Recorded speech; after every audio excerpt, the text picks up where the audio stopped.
एकांत में जाकर अगर तप कर रहा है तो उसके तप करने का सबसे बड़ा कारण है कि वो भगवान को पाना चाहता है, वो विषय आदि वस्तुओं में नहीं डूबना चाहता।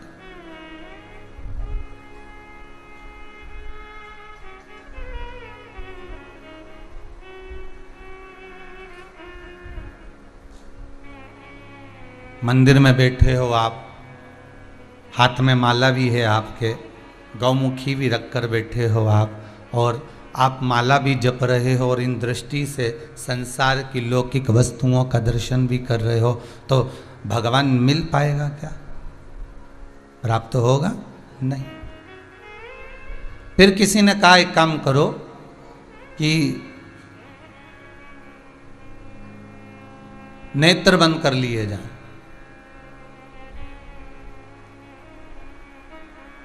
अब नेत्र बंद करके बैठ गए तो मन के नेत्र चंचल हो गए।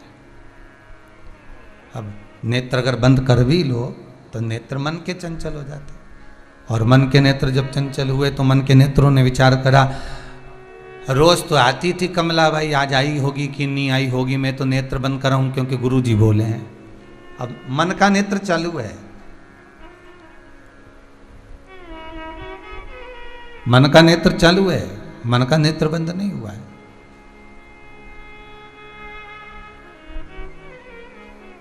शिव कथा कहती है,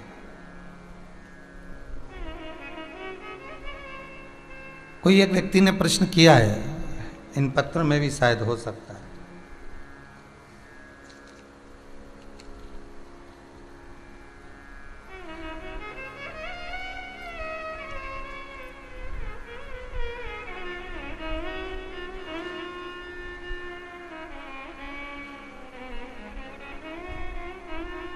इसमें तो नहीं है। प्रश्न किया है, क्या केवल सुबह का समय, शाम का समय मंदिर जाने का होता है, इसके सिवाय हम मंदिर नहीं जा सकते?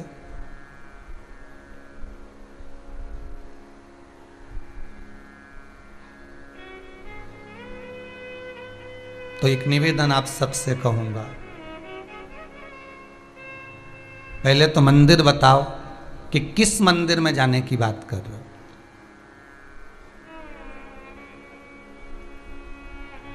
आप कौन से देवता के मंदिर में जाने की बात कर रहे हो?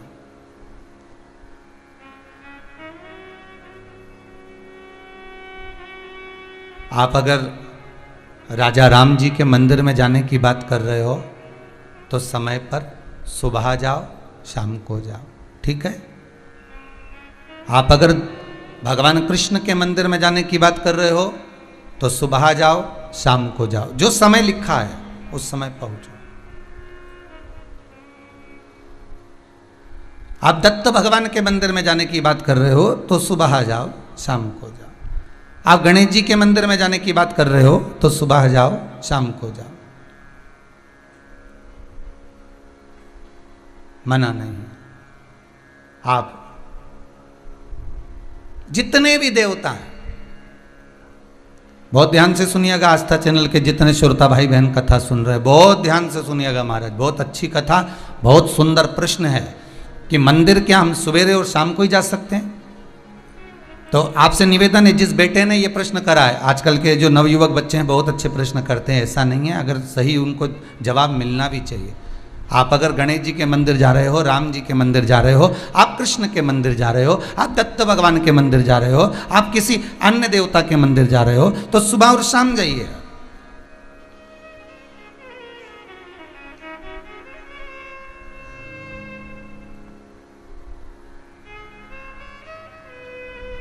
पर यदि आप शंकर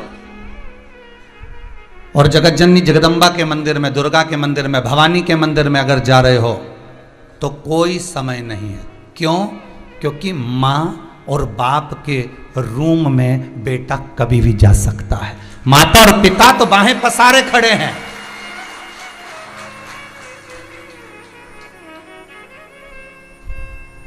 मेरे राम अयोध्या के राजा हैं, मेरे राम वन में विचरण भी करे हैं 14 वर्ष, पर मेरे राम अयोध्या के राजा बनकर बैठे हैं। तो राजसभा में एक समय की सीमा होती है कि राजा कब बैठेंगे और राजा से कब मिलना है। मेरे भगवान द्वारका के राजा हैं कृष्ण, ब्रज के राजा हैं मेरे बिहारी जी, मेरे राधा रमन लाल जी। एक समय सीमा है कि भगवान कब मिलेंगे, राजपाट में कब प्राप्त होंगे। दत्त भगवान गुरु हैं, साधक हैं, उपासक हैं। एक गुरु के पास, एक साधक के पास, एक उपासक के पास में समय देखकर जाना पड़ता कि कहीं वो तब साधना में तो नहीं लगे हैं।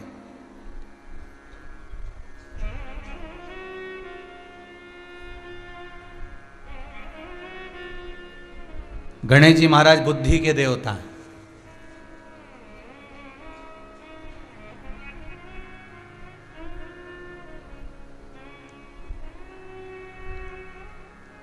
बाप और बेटे में अंतर यही है, मेरे शंकर और भगवान गणेश में अंतर यही है। एक बुद्धि के देवता है और एक दिल के देवता है। मेरा शंकर काय का देवता है? अरे जम के तो बोलो, दिल का, हृदय का। इसलिए कुंवारी कन्या भी अगर शादी के लिए किसी देवता की पूजन कर रही है, पड़ोसन बोल रही है, नातेदार बोल रहे हैं, रिश्तेदार बोल रहे हैं, कुटुंब वाले बोल रहे हैं, कबीले वाले बोल रहे हैं, तो क्या किसकी पूजन करना? शंकर जी की करो। किसकी पूजन करना? माता जी की पूजन करो। किसकी पूजन करना? भोलेनाथ जी की पूजन करो। 16 सोमवार का व्रत कर लो, सावन के महीने का पूजन कर लो, शंकर जी का ये उपास कर लो, प्रदोष का ये व्रत कर लो, साध लो, ये उपास, ये दान। तो जितने भी करेंगे, यहाँ हृदय जुड़ा हुआ है।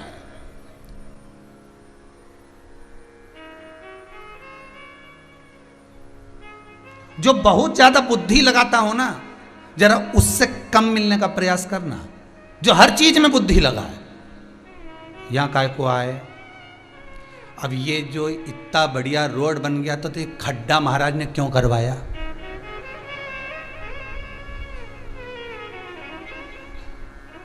अब तुम्हें खड्डे से मतलब कि पुराण से मतलब?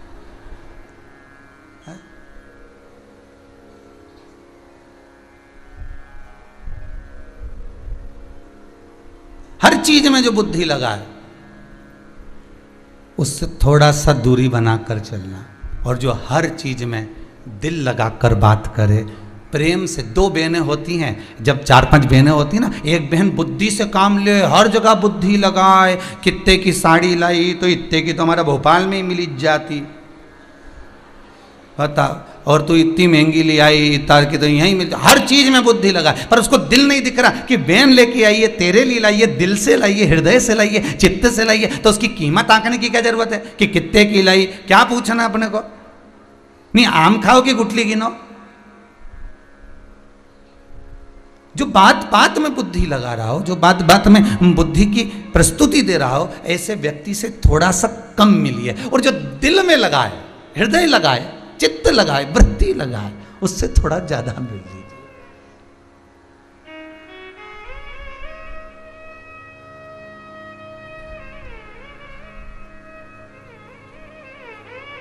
ना कुछ घट गया होता, ना कुछ लुट गया होता, जो तुमने क्रोध में कहा, यदि वही प्रेम से कहा होता।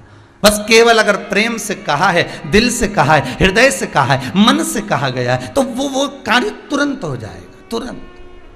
एक किसी जाओ कहीं स्टेशन पर जाना, रिजर्वेशन कराने, या बिजली का बिल जमा करने जाना, या कहीं ऐसी जगह जाओ किसी ऑफिस में, और वहां जाकर जरा अच्छा जम के बोलना, है जरा ये कर दे मेरा, अच्छा चिल्ला के बोलना, वो करेगा?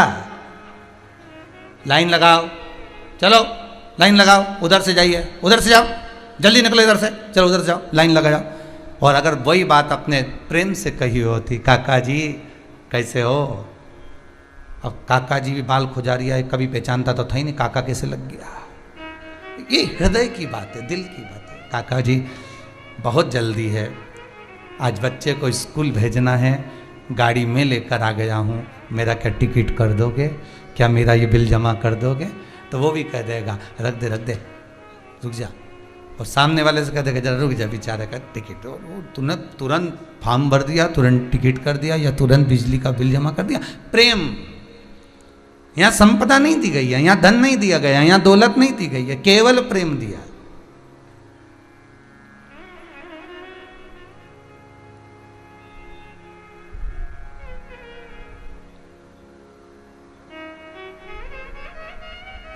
मेरा शिव अगर कुछ देता है तो केवल दिल देता है। ब्रह्मा जी तो खुद परेशान इनसे खूब। कोई शंकर जी के मंदिर में आया और नरसिंह मेहता रोता रोता आया तो नरसिंह मेहता का भला कर दिया। नामदेव जी आए तो उनका भला कर दिया। तुकाराम जी आए तो उनका, रामकृष्ण परमहंस जी आए तो उनका। जो शंकर जी के पास पहुंच गया, नैनों में नीर भरकर शिव के पास जाकर जो कहा गया, शंकर के पास जाकर अनुमोदन किया गया, बस उसने, मेरे शिव ने देख लिया कि ये दिल से करा, ये हृदय से करा, इस चित्त वृत्ति लगाकर इस मन से मेरे को पुकार रहा है। तो शंकर ने देरी नहीं करी, भगवान देरी नहीं करे, ये मेरे को पुकारा, हृदय से पुकार।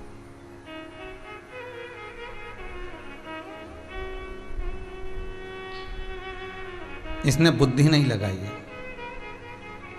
इसने विवेक नहीं लगाया, और इसने जो लगाया बस केवल हृदय लगाया, हृदय लगाया। आप सबसे निवेदन है, एक राधा जी का चरित्र है। एक बार भगवान कृष्ण ने राधा जी से कहा, राधा मुझे वो देना जो मेरे पास में नहीं है। पार्वती जी शंकर जी से कहती हैं तुम्हें चाहिए क्या? शंकर जी कहते हैं मुझे वो देना जो मेरे पास में नहीं है। राधा कृष्ण दोनों के संवाद में भगवान कृष्ण कहते हैं, राधा मुझे वो दे दे जो मेरे पास में नहीं है। तो राधा जी की सखी ललिता जी बोली, भगवान के पास में, भगवान को सबसे ज्यादा प्रिय वस्त्र है, पीताम्बर है, अंबर है, एक काम करते भगवान को पीताम्बर दे देते हैं। भगवान बोले तुम्हारे पीताम्बर का करूंगा क्या, क्या करूं तुम्हारे पीताम्बर का? एक उंगली उठाई थी, नानी बाई का 56 करोड़ का मायरा भर कर आया था। दूसरी उंगली उठाई तो द्रौपदी को 9,999 साड़ी दी आया था। मेरी तो खुद फैक्ट्रियां चल रही, तुम्हारी साड़ी का करूंगा क्या, तुम्हारे वस्त्र का करूंगा क्या, मुझे पीताम्बर चाहिए नहीं। फिर किसी ने कहा भगवान को रतन बड़े प्रिय हैं, सोना चांदी बड़ा प्रिय है, तो भगवान को रतन दे देना चाहिए। भगवान ने कहा तुम्हारे रतन का करूंगा क्या? जब भगवान विष्णु के साथ में लक्ष्मी जी का विवाह किया गया, समुद्र देवता ने जब कन्यादान करा, लक्ष्मी को ब्याहाया, तो समुद्र देव अपनी बेटी को जब ब्याहे थे, लक्ष्मी को ब्याहे थे, तो कितने रतन दिए होंगे विचार कर कर देखिएगा। तो मेरे को रतन तो पहले से पड़े हुए हैं और लक्ष्मी मेरे चरणों में पड़ी है, तो ना तो मुझे लक्ष्मी चाहिए, ना मुझे रतन चाहिए, ना मुझे पीताम्बर चाहिए। तो किसी ने कहा भगवान को भोजन अच्छा लगता है, भगवान को 56 भोग दीजिए। भगवान के तुम्हारे भोजन का क्या करूंगा? आधा चावल का दाना द्रौपदी की यहाँ खाया था, 10,000 ब्राह्मण का पेट भर दिया था ऋषियों का। अगर पूरा की पूरा एक गासा खा जाता हूं तो पूरी पृथ्वी का पेट भर देता हूं, इतनी सामर्थ्यता रखता हूं। क्या करूं तुम्हारे भोजन का? ना मुझे पीताम्बर चाहिए, ना मुझे अंबर चाहिए, ना मुझे रतन चाहिए, ना मुझे लक्ष्मी चाहिए, ना मुझे भोजन चाहिए। तो इतने में दूसरी बोली फिर चाहिए क्या? तो इतने में राधा तो नहीं बोली, तब ललिता जी बोली इसका दिल राधा जी ने चुरा लिया, मेरे कान्हा का दिल राधा जी ने चुरा लिया। इसलिए भक्त अगर भगवान को कुछ देना तो अपना दिल दे देना, मन दे देना, चित्त दे देना, वृत्ति दे देना। आप भगवान को अपना हृदय दे दीजिए, दिल दे दीजिए, मन दे दीजिए, अपनी चित्त वृत्ति दे दीजिए। और हम क्या करते हैं, भगवान को सब कुछ देते हैं पर फोन पर कहते हैं दिल तो तुझ में लगा है।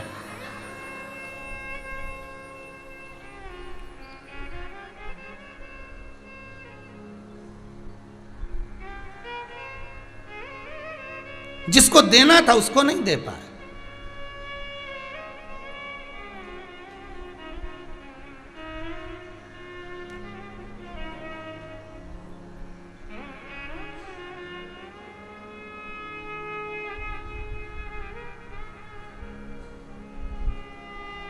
बेटा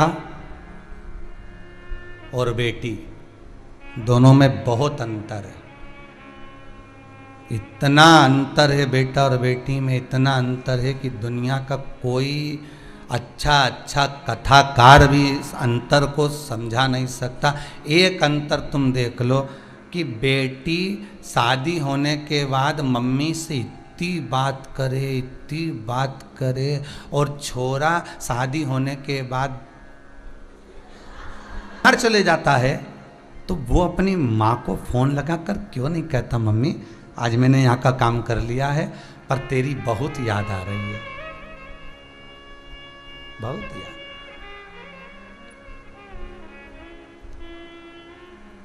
चार रोटियां होती हैं, रोटी बनाने वाले भी चार तरह के होते हैं, चार तरह की रोटी होती है।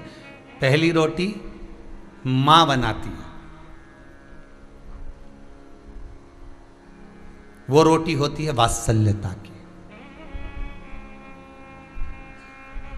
वो रोटी होती है करुणा की।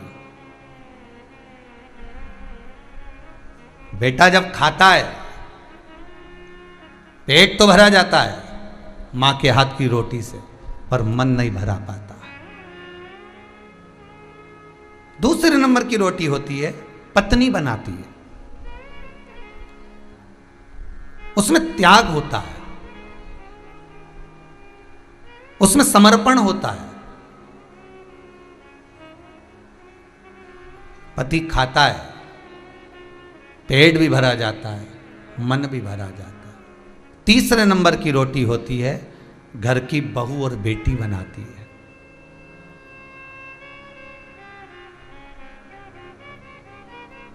उसमें स्नेह जुड़ा होता है,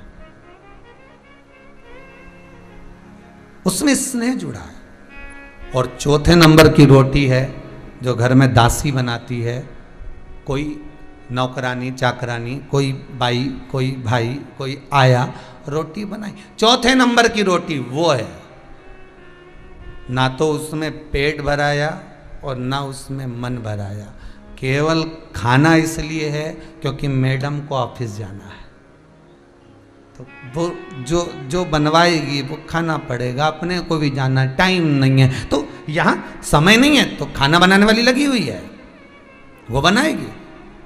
पर कितनी सुंदर बात गर्ग संहिता के अंदर लिखी और कितनी सुंदर बात भविष्य पुराण के अंदर लिखी कि भले कितने भी वीआईपी बन जाओ, कितनी भी नौकर तुम्हारे यहाँ काम करें, कितने भी चाकर तुम्हारे यहाँ काम करें, भले तुम्हारे चरण दबाने वाले लगे हों, पाँव में चप्पल पहनाने वाले लगे हों, भले तुम्हारा थूक झेलने वाले खड़े हों, पर यहाँ पर भविष्य पुराण कहती है जिस कक्ष में रसोई घर में भोजन बनता है उस रसोई घर में भले रोटी बनाने वाली बाई लगी हो, पर निवेदन भविष्य पुराण करती है कि घर की बहू बेटी या माता को सब्जी तो अपने हाथों से ही बनाना चाहिए, भले रोटी को ही बनाए। कितने भी नौकर लगे हो, कितने भी चाकर लगे हो, कितने भी आपके कर्मचारी लगे हो और कुछ भी करें, वो रोटी बना कर जाए, उससे कह दो सब्जी मत बनाना, सब्जी हम बनाएंगे, दाल हम बघारेंगे, तो उबाल दे, बघारेंगे हम। क्यों?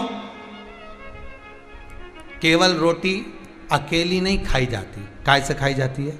सब्जी से। उसने किसी भी भाव से रोटी बनाई हो, कुड़ कुड़ के बनाई हो, चाहे घर से टेंशन लेके आके आटा उसन उसन के रोटी बनाई हो, वो कैसी भी बनाएगी और तुम पति को परसोगे, तो भोजन परसने में जो सब्जी बनाई है आपने, जो दाल बघारी है, जो चटनी बनाई है आपने, जो भी कुछ पदार्थ बनाया है, सामग्री बनाई है, उसमें तुमने प्रेम से बनाया कि मैंने आज अच्छे से बघारी है, बहुत जोरदार बघारी, दिल से बघारी। तो जब वो रोटी किसी काम की नहीं, बस वो सब्जी में गई, डूब गई, और डूबी तो उसका जो स्वाद है, उसका जो प्रेम है, उस रोटी को संजोकर तुम्हारे उदर तक पहुंचा दिया। तो भविष्य पुराण कहती है बनवाओ जो बनवाना है तुमसे, मना नहीं, सारा काम करवाओ नौकर चाकर से, मना नहीं, पर रोटी भी बनवाओ, मना नहीं, पर सब्जी प्रयास करना।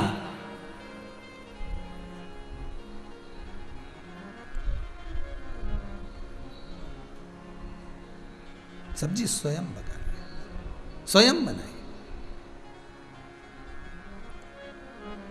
किसी भी देवता के यहां जाइए, समय देखकर जाओ, मना नहीं है, वहां लिखा रहता है सुबह 9 बजे से 12 बजे तक खुला रहेगा, 4 बजे से इतनी बजे तक खुला रहेगा, पर शंकर के मंदिर में कोई समय नहीं होता, माँ जननी जगदम्बा के मंदिर में कोई समय नहीं होता, माता वैष्णो देवी के मंदिर चले जाओ, बिजासन के मंदिर चले जाओ, सलकनपुर चले जाओ, मैहर चले जाओ, तुम जितने माता, देवास वाली माता के मंदिर चले जाओ, तुम जितनी चामुंडा के माता के मंदिर, कलकत्ता वाली माता के मंदिर, जितनी देवी के मंदिर जाओगे, जितने सिद्धपीठ जाओगे, सारी सिद्धपीठ में समय की कोई परिभाषा नहीं होती। माँ के दरबार में समय की सीमा नहीं होती। क्यों? क्योंकि माँ अपने बेटे से कभी भी मिल सकती है और बेटा अपनी माँ को कभी भी पुकार सकता है, उसके समय की कोई सीमा नहीं है। आधी रात को भी बेटा रो रहा है, आधी रात को भी बच्चा रो रहा है, तो माँ को उठना पड़ेगा। मां को उठना पड़ेगा। एक पहले एक भजन चलता था नवरात्रि में, हमने भी सुना था, आपने भी सुना होगा, बेटा जो बुलाए मां को आना चाहिए।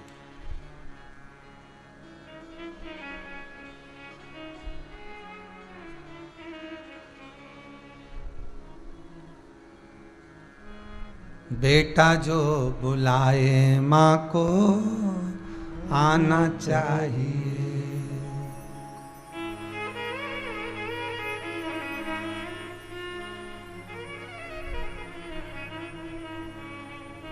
एक भाव कहा है किसी ने, चित्त जुड़ा है वह शिव और जगदम्बा, माता पार्वती, माँ शेरावाली, दुर्गा, भवानी माँ। माँ का मंदिर कभी बंद नहीं होता, पिता का दरवाजा कभी बंद नहीं होता, वहां कभी भी जा सकते, कभी भी। शिव के द्वार कभी भी जाओ। जिस बेटे ने प्रश्न करा है कि भगवान के मंदिर सुबह शाम ही जा सकते हैं, नहीं बेटा, भगवान कौन से हैं, देवता कौन से हैं और किसके यहां जा रहे हो, अंतर है, अंतर है। 3 मित्र आपस में झगड़ा कर लिया जंगल में जाके। एक राम जी को भजता था, एक कृष्ण जी को भजता था, एक शंकर जी को भजता था। तीनों झगड़ा कर लिया। तीनों बोले मेरा, एक बोले मेरे राम जी के बराबर कोई देवता नहीं, एक बोला मेरे कृष्ण जी के बराबर कोई देवता नहीं, एक बोला मेरे शंकर जी के बराबर कोई देवता नहीं। तीनों झगड़ा कर लिया। तो तीनों में विचार करा, चल तू राम जी के बुला, तू कृष्ण जी के बुला, मैं शंकर जी के बुलाऊं। सबसे पहले कौन आए आज ही देख ले, बस जो पहले आएगा समझ लो बस वही देव।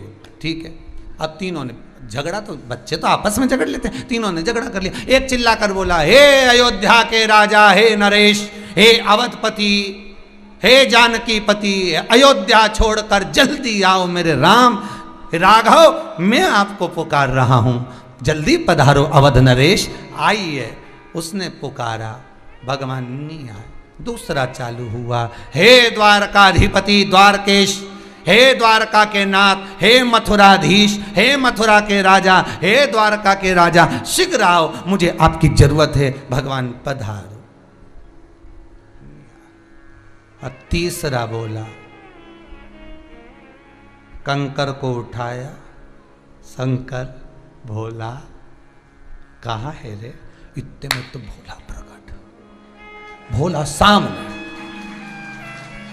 भोला तो भोला, इन्हें कंकर उठाया, शंकर देखा ने भोला, वो तो तुरंत फिर आए राम जी, फिर आए कृष्ण जी। तो ये दोनों उनसे झगड़ा करने लगे, हमें सबसे पहले तुम्हें बुलाया, तुम क्यों नहीं आए? राम जी बोले, तूने कहा था अयोध्या नरेश पधारो, तो नरेश कोई ऐसे ही आए?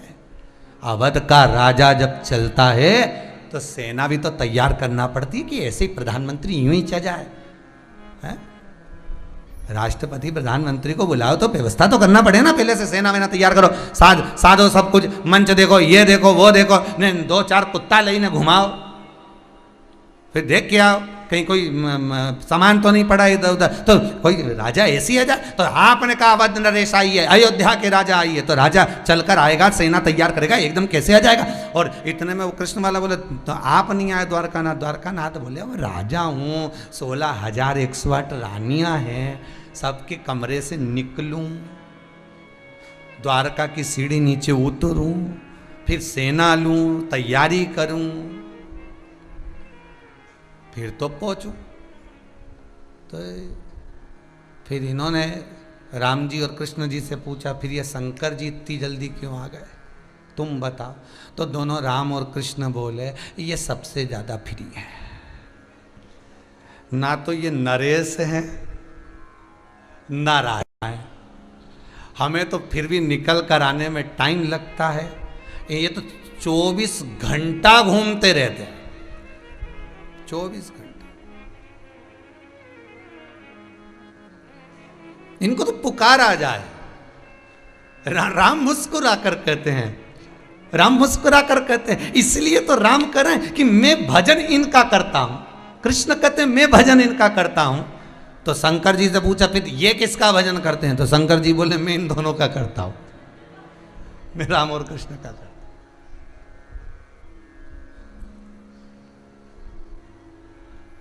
ये दोनों मेरे हृदय में बसते हैं। शिव कहते हैं ये मेरी नसों में, ये मेरे रोम रोम में, ये मेरी चित्तवृत्ति में, ये मेरे हृदय में बस। मैं राम और कृष्ण का भजन कर रहा, राम और कृष्ण शिव का भजन कर रहा। पुकारा जाए दिल से, हृदय से, चित्त। आपको फिर कहूंगा, जैसे प्रकट ऋषि एकांत में बैठकर तब साधना कर रहे हैं, इसलिए आपसे बार बार कहते हैं, बार बार इस व्यासपीठ से कहते हैं, जो मंदिर एकांत में है, जहां कोई नहीं जाता हो, उस मंदिर में जाकर एकांत में बैठकर एक बार भगवान से दिल की बात जरूर करना, हृदय की बात जरूर करना, उससे कहना जरूर, बाबा से एक बार निवेदन जरूर करना।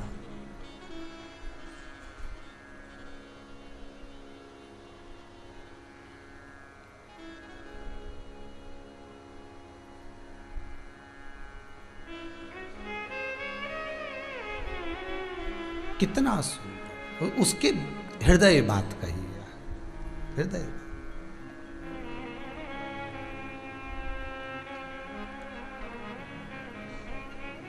प्रकट ऋषि तब करने बैठे थे, वहीं पर एक डाकू आ गया जिसका नाम था अस्तिमाल।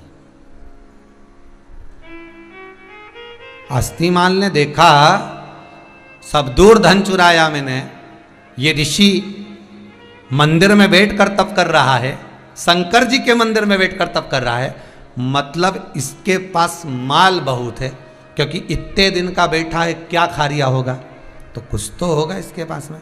ये अस्तिमाल इस प्राकत्य ऋषि के पास पहुंच गए, प्राकत्य ऋषि से जाकर बोले, ए बाबा, ए बाबा उठो। हिलाया बाबा को, बाबा हिलकर उठे, क्या क्या हो गया, कौन हो? मैं अस्तिमाल डाकू। तो प्रकट ऋषि ने कहा, मेरे पास काहे के लिए आया हो? धन लेने के लिए आया हूं। कितना माल है तुम्हारे पास, अब भी निकालो, जल्दी निकालो। प्रकट ऋषि बोले, मेरे पास माल होता तो मैं यहां होता, यहां।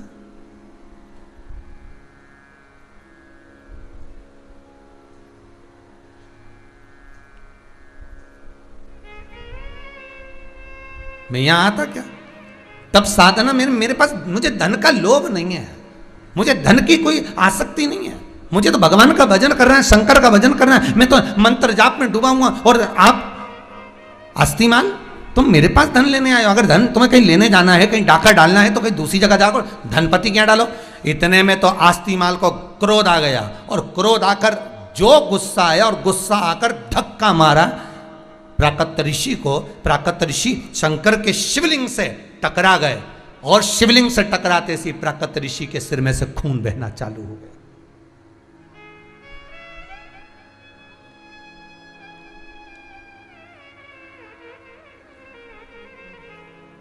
प्राकट ऋषि के सिर में से खून बहा। खून बहते ही, जैसे खून बहा, ऊपर मंदिर के शिखर में से सोने की 50 गिन्नियां नीचे गिरी, और गिरी। अस्तिमाल ने सोचा, बता बुढ़ा कितना झूठ बोल रहा है, धन कहां से आया, यह कहां से आया? प्राकट ऋषि ने शंकर भगवान के शिवलिंग को पकड़कर कहा, भोलेनाथ यह क्या लीला रच रहे हो, मेरे सिर से खून बह रहा है, आप धन जड़ा रहे हो, अस्तिमाल को धन मिल रहा है, ये क्या लीला है, ये लीला है क्या?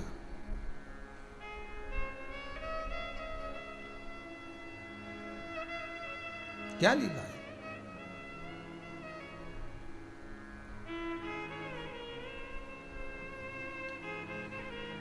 इतनी चोट मुझे पहुंचा दी आपने शंकर। हे शंभु, हे शंकर भोलेनाथ, मैं आपका भजन कर रहा हूं, मैं आपकी उपासना कर रहा हूं, और आप इतना मुझे रक्त निकलवा रहे, इतना रक्त।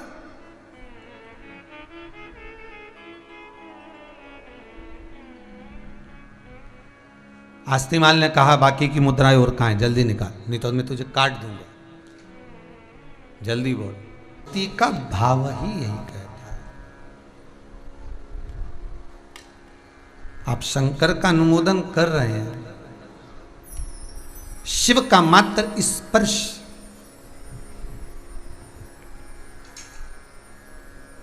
कई कई माताएं प्रश्न करती हैं क्या शिवलिंग का स्पर्श कर सकते हैं? देखिए एक प्रश्न बड़ा सुंदर अच्छा है।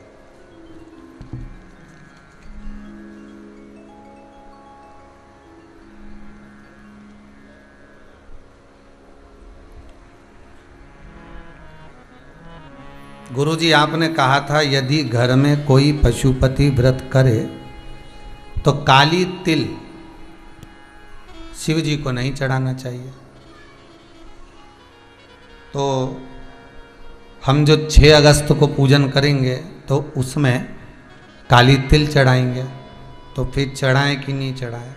तो पहले तो ये बताओ 6 अगस्त को सोमवार है क्या?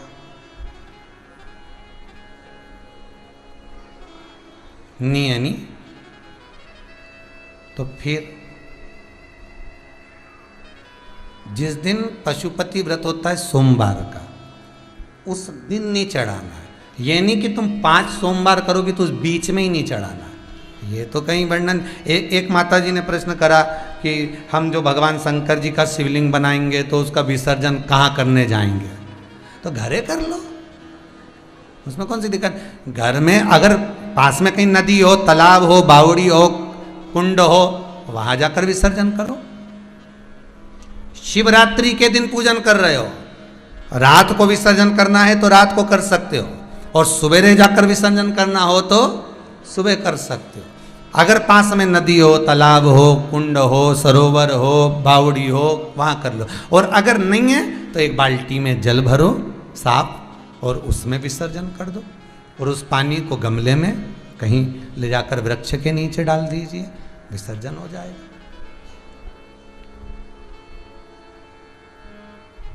पर करो पूजन शिव की,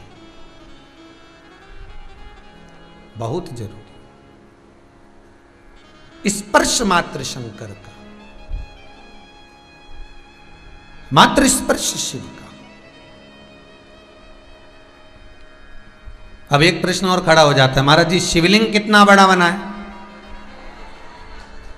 अब कितनी बार कहा, एक इस हाथ को जमीन पर रख के देख लो, थाली में रख के देख लो कि अंगूठे को खड़ा करो, हाथ को रख के देख लो। अब बस इसी अंगुष्ठ के बराबर में जलाधारी शिवलिंग सब इसी के अनुकूल होना चाहिए, इससे बड़ा नहीं।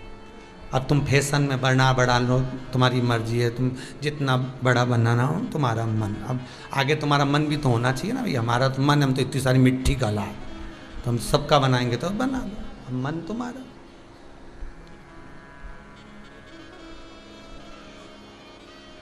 अब इतना बड़ा गणेश जी बिठाया तो लड्डू भी तो 2 किलो खिलाओ, सही है कि गलत है? बोलो तो जरा ईमानदारी से है। अब घर में इतने सारे देवता बैठे, शंकर जी, राम जी, हनुमान जी, गणेश जी, कुल देवी, कुल देवता, पितर जी, तो संतोषी माता, तो ये माता, तो वो पिता, ढेर सारे भगवान मंदिर के अंदर। मंदिर इतना सा, देवता इतने, सब खसक खसक के बैठे हैं। एक भी देवता को ड्रेस पहना दो तो दूसरे पे जाके टिक जाए। अब इतने देवता, अब इतने सारे देवता को अब भोजन कितना खिलाया तुमने? ईमानदारी से बोलना।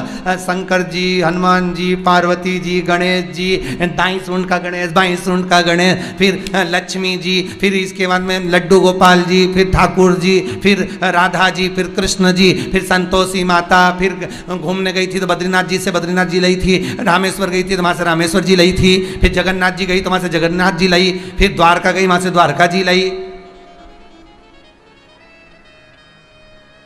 फिर सीओर आई तो उज्जैन चली गई, वहां से महाकाल जी लाई। अब इतना सारा देवता और इतनी सी शक्कर,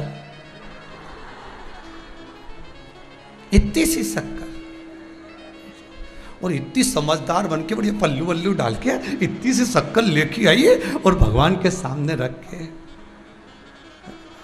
जय जगदीश। अब गणेश जी भगवान शंकर से बोले हम खाएंगे, हनुमान जी बोले हम खाएं, राम जी के हम खाएं, सब देवता आपस में झगड़ा करे। तो अब देवताओं ने भी सोच लिया इसने अपने को खाने के चक्कर में किचकिच कराई, अब जे किचन में जाए तो अपन भी किचकिच करा। तो ये किचन में पहुंची और सास के साथ जो किचकिच चालू हुई, तो सास भी सोचे हमारी तो ना जाने क्या है ऐसा हमारे घर में, समझ में नहीं आए गुरुजी, हम तो कितनी जगह पूछे समझ में नहीं आए कि जरा सी बात के पीछे सब बात बिगड़े तो सब झगड़ा हो जाए। तो उनसे कह दो शक्कर कम है, थोड़ा आइटम तो बड़ा, देवता इतने शक्कर इतनी से कितनी खाए सब कितनी। हमारे यहाँ सब कुछ है गुरुजी, पर शांति नहीं, तो शांति हो कहाँ से?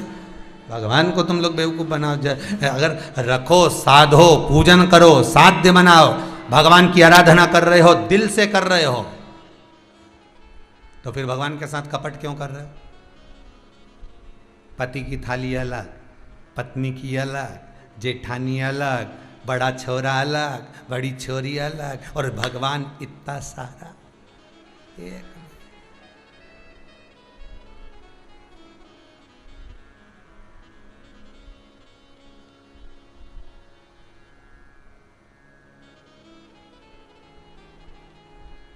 हमारी जो दादी जी रहीं गोलोकवासी लीलाबाई जी मिश्रा, श्रीमती लीलाबाई जी मिश्रा दादी जी थी, उनका एक नियम था, जितने हमारे घर में भगवान थे नहीं, सारे भगवान के भोग भी अलग रखती थी और दिया भी अलग लगाती थी। एक भगवान इतनी शक्कर लेके बैठती थी, इतनी जितनी आपको दिखाई, पर प्लेट इतनी बड़ी बड़ी 2-3 प्लेट रखती थी, सब में रख देती है गणेश जी तुम्हारा, शंकर जी तुम्हारा, हनुमान जी तुम्हारा, राम जी तुम्हारा। और इतनी देर में वो 4 जनी जी में, इतनी देर में ये एक बत्ती लगाए, उतार के वापस धर दे, दूसरी बत्ती लगा के रख दे, तीसरी बत्ती लगा दे, चौथी बत्ती लगा फिर रख दे, फिर 4 देवताओं की प्लेट की शक्कर कटोरी में डाल ले, फिर दूसरे 4 देवता को धो के मैं थाली में तो जल तो रहे स्नान का, मैं धोती जाए, मैं फिर भोग लगा दे, फिर बाकी का देवताओं के सबके भोग लगा के, सबके दिया लगा के, तब पूजन कंप्लीट करके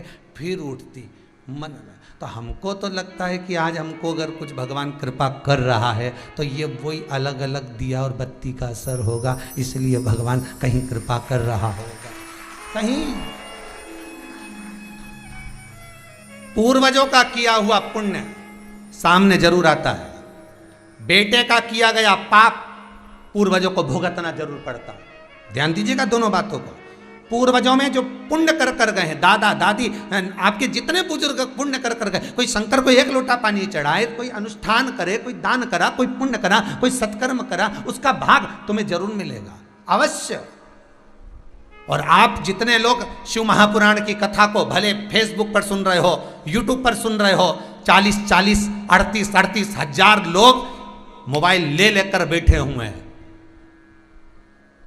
मैं धन्यवाद देता हूं आपको, आपकी भक्ति को, जो आप श्रवण कर रहे हैं, आपकी कथा को सुनने का जो भाव है, आपकी कथा सुनने की जो लगन है, आपकी कथा सुनने की जो रुचि है, ये रुचि केवल तुम्हारे तक नहीं रहेगी, तुम्हारी 71 पीढ़ी को तार देगी। ये रुचि वो नहीं है अकेली केवल वही रुचि है कि आपने कथा, नहीं, कथा आप सुन रहे हो, पर आपकी रोमावली में, आपके इस रक्त के अंदर जो आपके पूर्वजों का रक्त बह रहा है, उन पूर्वजों को वो तार रहा है।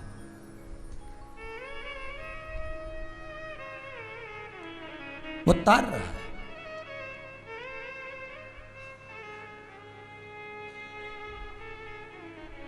वो कहीं ना कहीं प्राप्त हो जाता है, किसी ना किसी रूप में। शंकर का अनुभव, शंकर का अनुवादन, शंकर का स्मरण, शिवलिंग का स्मरण, शंकर का आनंद सुख, जीवन का एक आनंद देने वाला।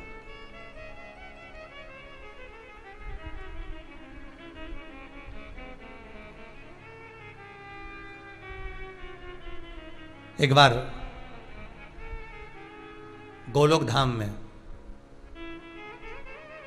भगवान कृष्ण राधा दोनों विराजमान थे।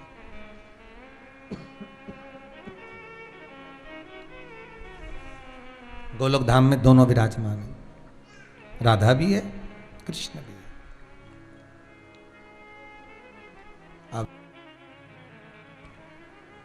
राधा और कृष्ण दोनों विराजमान थे। तभी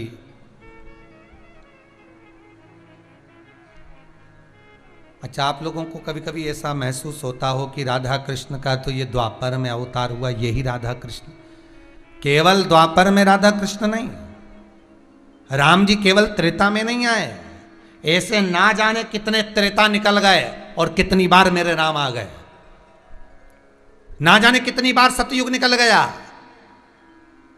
ना जाने कितनी बार द्वारका ये द्वापर निकल गया, ना जाने कितनी बार कलयुग निकल गया, और अपने जैसे ना जाने कितनी बार आ चुके। कई बार सतयुग आया है, कई बार द्वापर आया है, कई बार त्रेता आया है, कई बार कलयुग आया है। ये पृथ्वी कई बार नष्ट हो गई, पानी में डूब गई, चारों तरफ हाहाकार मच गया, सब दूर त्राही त्राही मच गई। कल आपको देवप्रयाग का वर्णन किया था, जहां पर भागीरथी और अलकनंदा का संगम है। उसको देवप्रयाग क्यों कहते हैं, उसका कारण क्या है?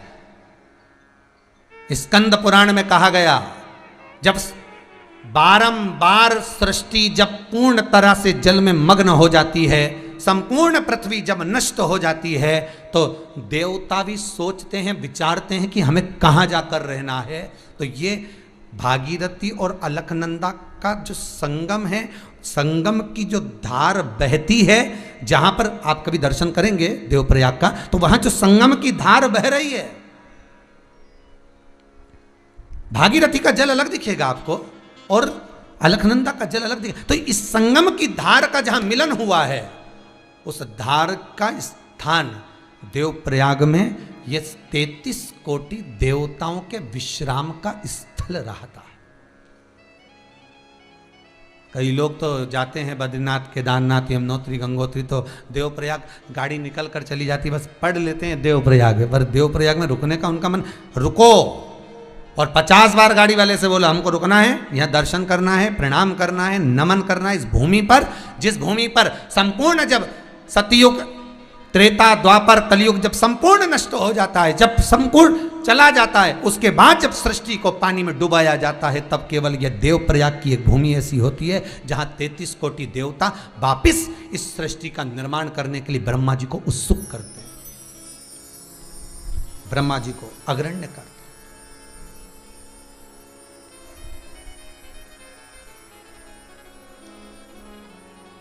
ये देवप्रयाग की भूमि,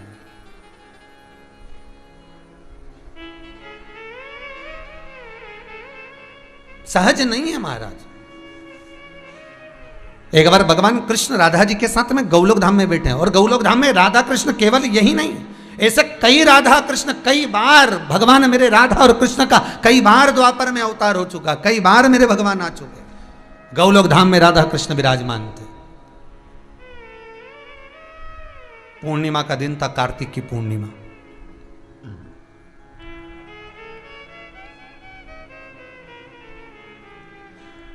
सुंदर राधा उत्सव चल रहा था, खूब सुंदर उत्सव चल रहा है। कार्तिक की पूर्णिमा है, और जब उत्सव चल रहा है, वहां पर सारे देवताओं को आमंत्रित करा गया। 33 कोटि देवता आकर विराजमान हुए। 33 कोटि देवता जब आकर विराजमान होते हैं, 33 कोटि देवता जब वहाँ आ जाते हैं, सिंहासनों पर जाकर बैठ जाते हैं, विराजमान हो जाते हैं, तब माता सरस्वती से कहा जाता है कि आप अपने स्वर को लगाइए और कुछ मनोरंजन का आनंद कराइए, आप गायन करिए।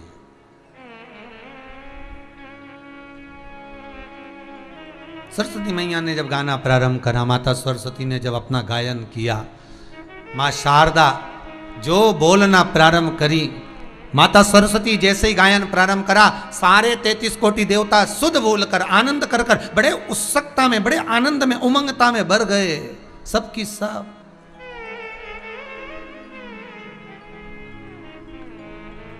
सब भर गए। और जब सब आनंद में भर गए, सरस्वती मैया ने जब गायन बंद करा, सरस्वती मैया ने जब भजन गाना, गायन करना, बीना बजाना जब बंद किया, तो बंद करते ही सारे देवताओं ने सरस्वती मैया को कुछ ना कुछ दिया, भगवान शंकर ने भी कुछ दिया, रतन आदि प्रदान करे, कोई किसी ने कुछ दिया, सारों ने दिया। सरस्वती मैया बड़ी खुश, बड़ी आनंद में, आज मेरा कितना सम्मान हुआ, कितना सम्मान हुआ है।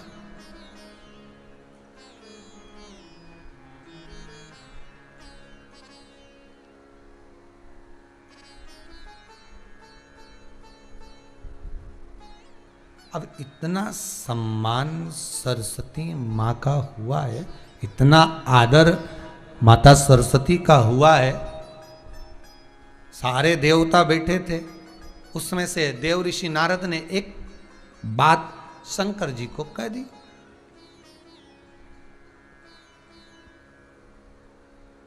ये गंगा अवतरण की कथा है, गंगा शिव महापुराण चल रही है। गंगा का जल कैसे बना, ये वो कथा है। शायद आपने कभी सुनी कि नहीं सुनी पता नहीं, पर देवी भागवत का ये पावन चरित्र, शिव महापुराण का, लिंग पुराण का, स्कंद पुराण का ये पावन चरित्र जो आप श्रवण कर रहे हैं, इस जीवन को उतारने वाला, कि गंगा का जल बना कैसे था। अपन ने तो कह दिया कि ब्रह्मा जी के कमंडल से गंगा निकली, अपन ने तो कह दिया कि भगवान विष्णु के चरणारविंद से गंगा निकली, विष्णुपदी कहलाई, ब्रह्मा जी के कमंडल में गई, शंकर जी के मस्तक पर गई, वहां से निकलकर सीधे गौमुख पर आई, गौमुख से सीधे निकलकर गंगोत्री में आई, गंगोत्री से निकलकर देवप्रयाग में आई, देवप्रयाग से निकलकर ऋषिकेश पहुंची, ऋषिकेश से निकलकर हरिद्वार पहुंची, हरिद्वार से निकलकर बहती बहती प्रयागराज पहुंची, प्रयागराज से काशी पहुंच गई, काशी से कलकत्ता पहुंच गई, गंगा सागर पहुंच गई। हमने तो कह दिया कि ये गंगा का जल, पर गंगा का जल बना कैसे, क्यों इसको आनंदित करते हैं, क्यों इसमें वो बल होता है कि अच्छे अच्छे रोग को मिटा देता है, अच्छे अच्छे रोग को मिटाने की इसमें सामर्थ्यता है, गंगा के जल में है। जब विदेशी जब भारत पर इन अंग्रेजों का जो भाव था, रह रहे थे, आक्रमण कर रखा था, ये अंग्रेज जब अपने देश जाते थे तो कोई दूसरा जल भरकर नहीं ले जाते थे, 15-15, 20-20 दिन का सफर करना रहता था तो गंगा का जल भरकर ले जाते थे। कोई पूछते थे कि गंगा का जल क्यों ले जा रहे हो, तो कहा ये 20 दिन तक भी खराब नहीं हो, 1 महीने तक भी खराब नहीं हो। और वहां से जब जल लेकर आते थे अपने देश से तो वो 2 दिन में कीड़े पड़ जाते थे, सड़ जाता था, बोतल में बदबू आने लगती थी, गंध आने लगती थी। जैसे गीले कपड़े नहीं होते, उस गीले कपड़े में कैसी बदबू आती है, वैसा ही पानी में गंध आने लगती थी। किसी भी नदी का जल भर कर रखोगे उसमें कीड़ा पड़ सकता है, वो काला पड़ सकता है, पर गंगा जल में वो तत्व छुपा हुआ है, गंगा जल में वो आनंद छुपा हुआ है कि गंगा का जल कितने भी समय भर कर रखना, कितने भी समय तक रखना, सालों साल तक रखना, पर जब निकलेगा तब गंगा का जल निर्मल निकलेगा, ना कीड़ा होगा ना उसमें कुछ मिलने वाला, बस वो निर्मलता ही देगा, सुखता ही देगा।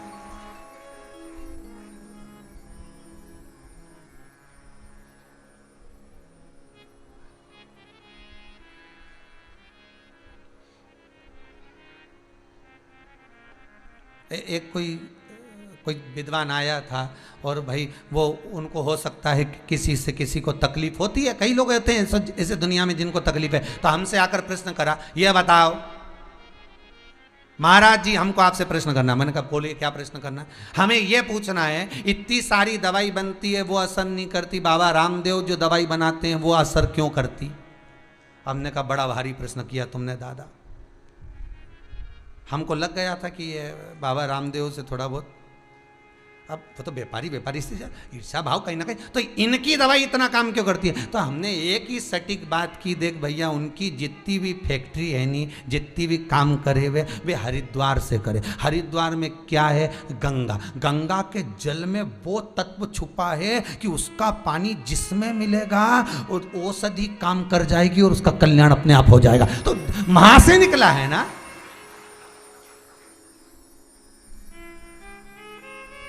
जल भी तो देखो कौन सा मिलाया जा रहा है। अगर कुछ मिलाया भी होगा तो थोड़ा बहुत तो जल, अगर किसी पत्ती को धोया होगा तो गंगा के जल में धोया होगा, किसी जड़ी को धोया होगा तो गंगा के जल में धोया होगा, किसी पदार्थ को धोया होगा तो गंगा के जल में धोया होगा। गंगा के जल में जो चीज डाल दी वो अमर तत्व देती है,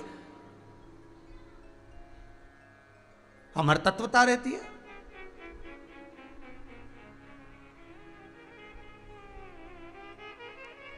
धार में एक हमारे इंदौर में सराफा वाले हैं, उनकी सास ससुर धार में रहते हैं। धार में रहते हैं तो उनके ससुर जी को हो गया कैंसर। डॉक्टर ने कह दिया इनका कीमो मीमो चालू करना है, इनको कीमो होना है, इनका कीमो चालू करना है, कैंसर है और बड़ा भारी हो चुका है, लास्ट स्टेज पे पहुंच चुका है, ऑपरेशन करना पड़ेगा, ये करना पड़ेगा। पत्नी शिव की भगत थी, शंकर की उपासक। उसने कहीं शंकर की कथा में पढ़ लिया होगा कि गंगा के जल में वो तत्व छुपा है कि अच्छी अच्छी बीमारी को भी ठीक कर सकता है।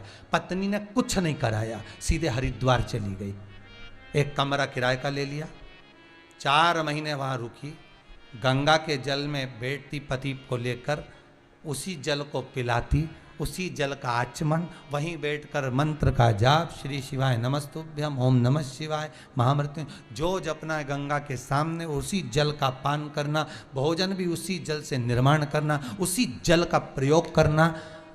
वो 4 महीने बाद जब वापिस आई और जांच करवाई तो कैंसर समाप्त था महाराज, कैंसर समाप्त हो गया था। जल की महत्वता को पहचानिए कि उस जल में ऐसा क्या है, गंगा के जल में ऐसा क्या छुपा है। गंगा के जल में 33 कोटि देवता भी जिस जल में स्नान करने को तरसते हैं, वो जल कोई साधारण नहीं हो सकता।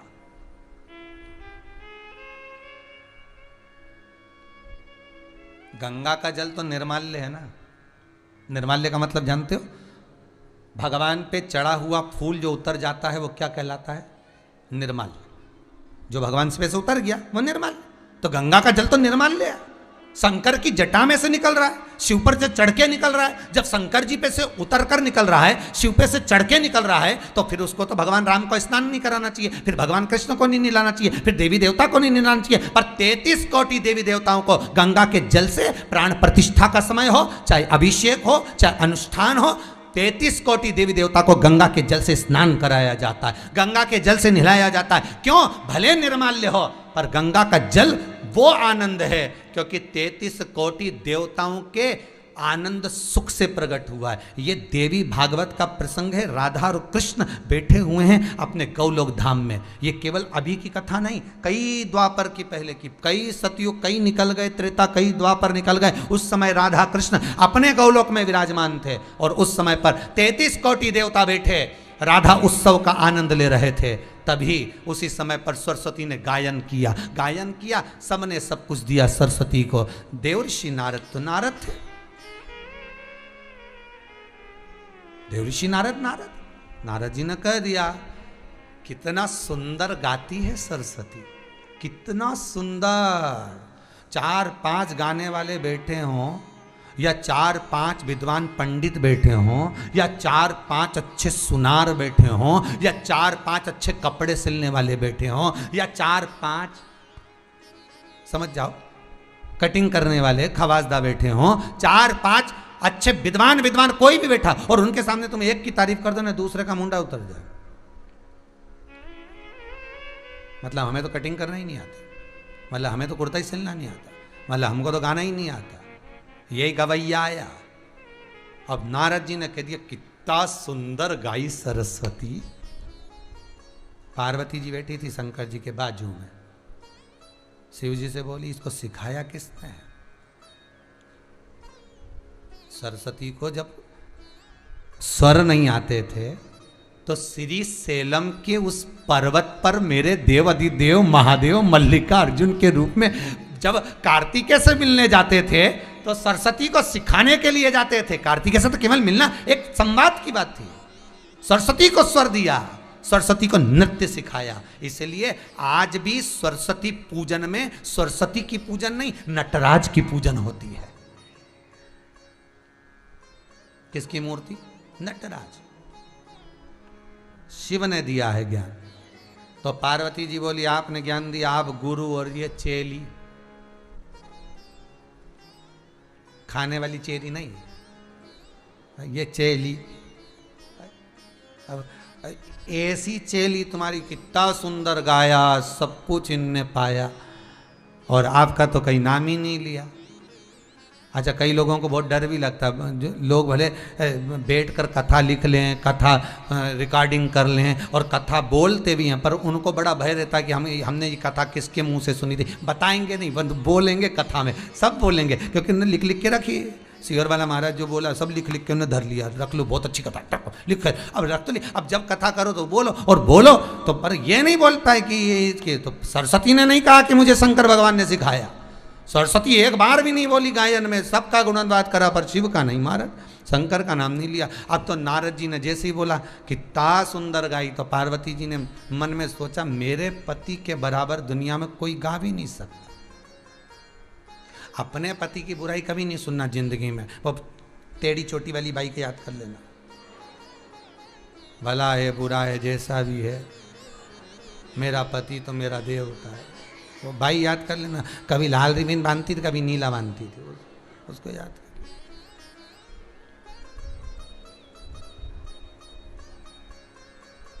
पति की बुराई नहीं सुनना हो, कभी नहीं सुनना।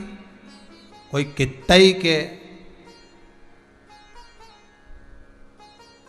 एक छोरी के तो गुस्सा आ गया एक बार अपने मायका में कह दिया एक दिन माँ ने, थारा पति तो बेवड़ा है। इके तो गुस्सा आ गया।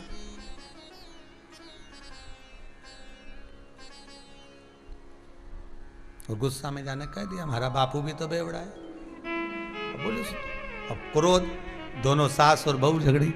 क्यों? वो अपने पति की बुराई नहीं सुन सकती थी, तो ये अपने पति की बुराई नहीं सुन सकती। धर्म पत्नी है। मायके जब जब जाना, सावन का महीना आ रहा है, अच्छे से जाना, पति की कभी बुराई करके मत आना, मान सम्मान बना कर आना। बहुत बढ़िया साहब। वो तो जब से शिव पुराण सुनी रिया है तो और जोरदार हो गया, और जोरदार, वो के बराबर तो कोई नहीं है। बहुत बढ़िया।